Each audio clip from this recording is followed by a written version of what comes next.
Oi, eu sou a professora Milene, professora de língua portuguesa, e hoje vamos dar continuidade aos nossos estudos literários, ok?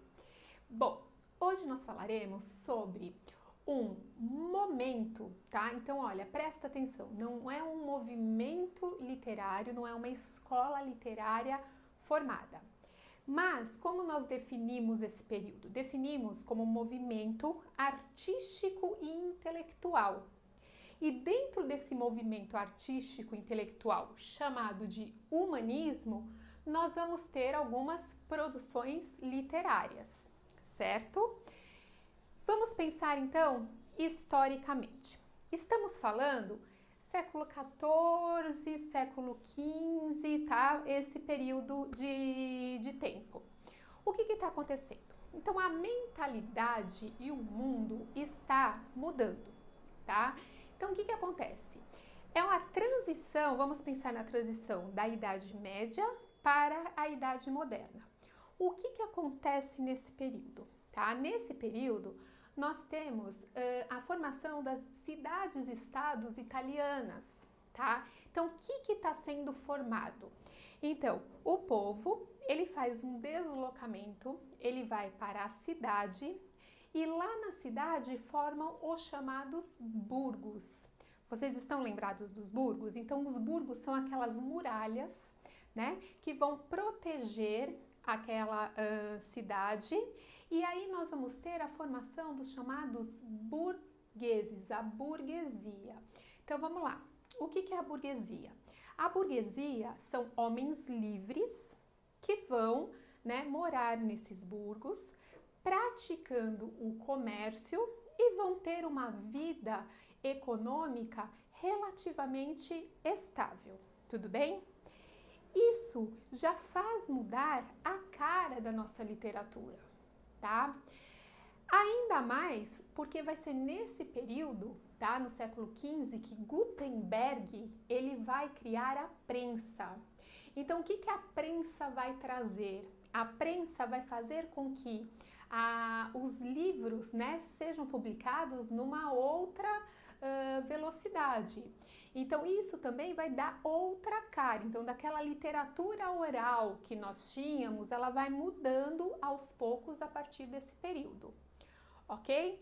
Então, o período que nós estamos trabalhando agora é o humanismo, que ele vai até o chamado Renascimento, assunto, inclusive, da nossa próxima aula, certo? Então, o que acontece? Com essa, né, mudança social, nós vamos ter o quê? Uma mudança de pensamento. Então, o que era chamado de teocentrismo, tudo voltado para os pensamentos da Igreja Católica, esse período já muda. Então, nós vamos ter aqui o chamado antropocentrismo. Então, é a valorização do homem. Isso já é uma visão greco-latina, tá? Mas prestem atenção. Aqui nós estamos falando de um momento de transição. Então, é um momento bem conturbado. Eu não posso falar que aqui no humanismo eu só tinha o chamado antropocentrismo, de maneira nenhuma. Então, eu tenho uma briga, vamos falar, um conflito aí entre o antropocentrismo e o teocentrismo. A Igreja Católica já está perdendo força. Então, assim, com o surgimento que a gente coloca aqui, esse olhar racional e o surgimento da ciência, tudo que era explicado somente por origem divina já muda. Então, nós temos aqui um período de conflito e que ainda tem essa visão teocêntrica, mas agora com uma visão mais racional, antropocêntrica, por conta do advento também aí da ciência. Até aqui tudo bem? Bom, além disso, nós temos dois grandes nomes da literatura italiana. São dois poetas, que eu acho que vocês, pelo menos o Dante Alighieri, já ouviram falar, e o Petrarca, tá? Então, vão ser poetas que vão trazer contribuições importantes para a gente. A primeira contribuição de Petrarca é o trabalho com o soneto. Então, o que é o soneto, gente? Soneto são 2 quartetos e 2 tercetos. é uma forma fixa que nós falamos, tá? De trabalho com a poesia. Então, não dá para você trocar essa ordem. Tem que ser 4 versos, 4, 3 e 3. Isso já dá uma ideia mais racional, tá? Então, o soneto, nós vamos ver que ele tem uma estrutura de uma apresentação do tema, né? De uma apresentação de argumentos, de um término, de um fechamento. Então, essa formação que vai ser extremamente trabalhada por Camões no nosso próximo movimento literário, tá? Vai ser extremamente marcado. Ele vai trabalhar muito com a formação do soneto, mas já vem a partir daqui, tudo bem? Outra coisa que é extremamente importante aqui é o trabalho com a figura de linguagem. Presta atenção. Se antes nós tínhamos uma literatura oral, que ela tinha características próprias, porque tinha que ser curtinho. Então, quando a gente trabalha com as chamadas cantigas, as cantigas, elas eram menores, elas tinham versos como refrão, né? Musicalidade, porque isso era passado de boca a boca. Quando a gente já tem uma visão diferenciada, né? Nós temos um público diferenciado. Como assim público diferenciado? Nós temos a corte, tá? Corte e palácio, que é a mesma ideia de transmissão que nós tínhamos no trovadorismo. Tudo bem? Inclusive agora eu vou colocar para vocês a linha de movimentos literários, deem uma olhadinha para vocês entenderem.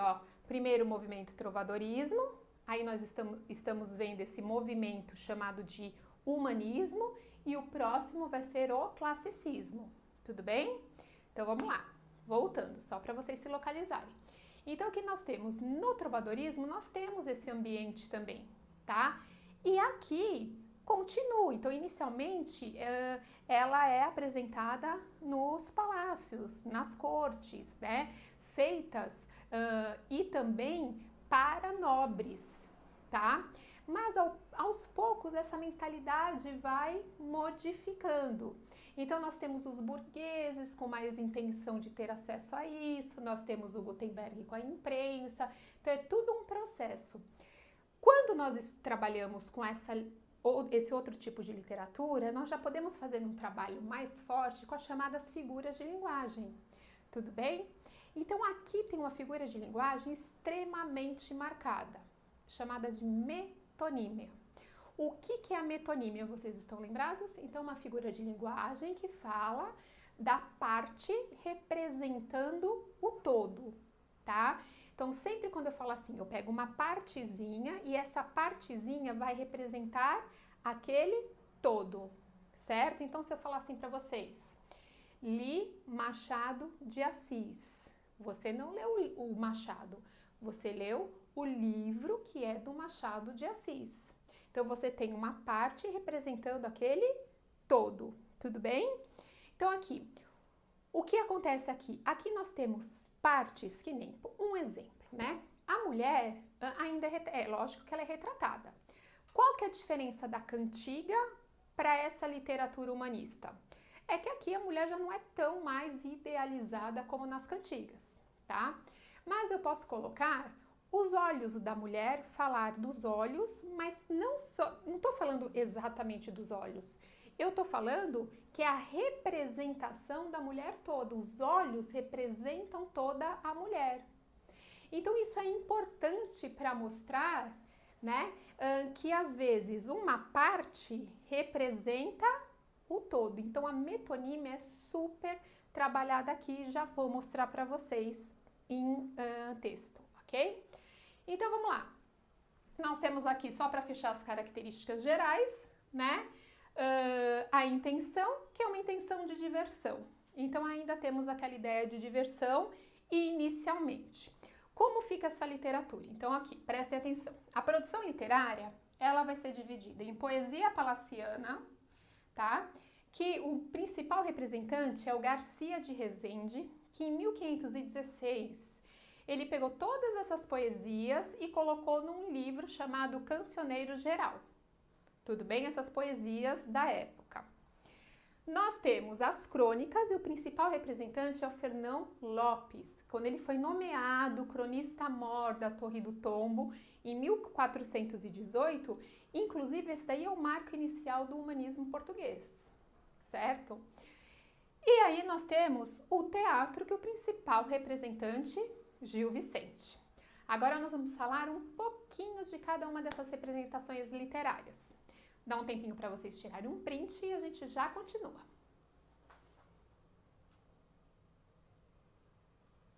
Bom, então voltando e dando continuidade ao humanismo, vamos falar de cada uma daqueles trabalhos literários, ok? O primeiro que nós tínhamos falado é a chamada poesia palaciana. Então a poesia palaciana é interessante que vocês não confundam com as cantigas. Vamos lá, a cantiga, tá?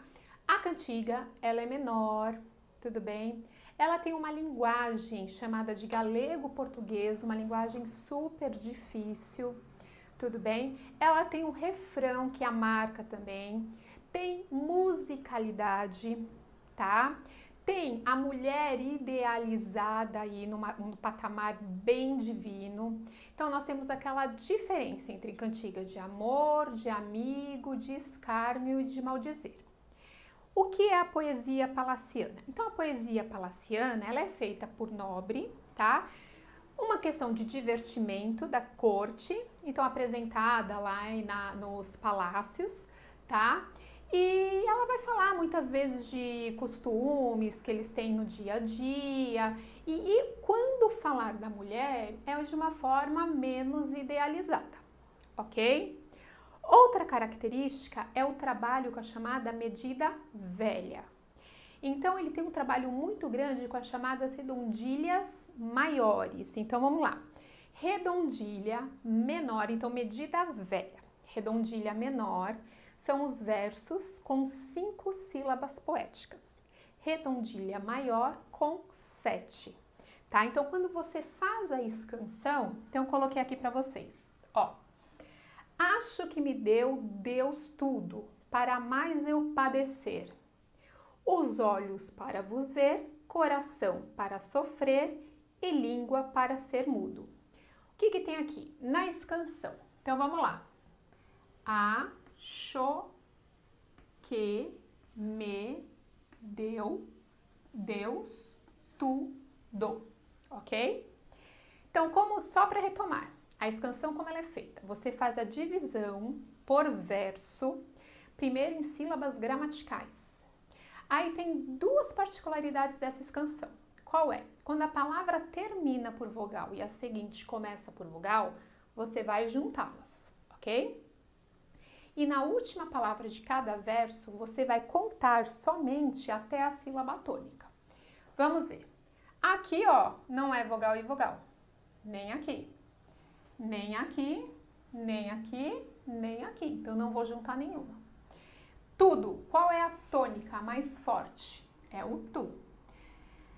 Tudo que vier na sequência dessa sílaba tônica, na última palavra, tá, do verso, você simplesmente elimina, ok? Então, ó, 1, 2, 3, 4, 5, 6, 7. Redondilha maior. Só para a gente ter certeza, vamos fazer o seguinte.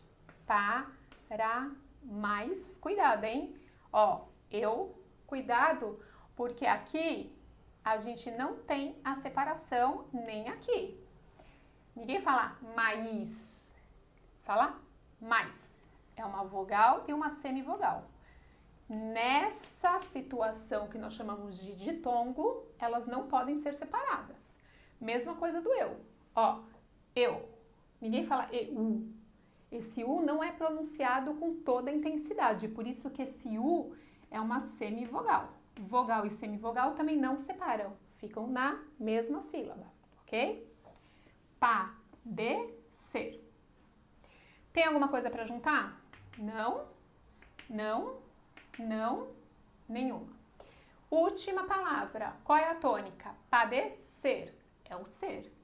Se a última é a tônica, a gente não tem nada para jogar fora, então eu vou ter que contar até a última sílaba.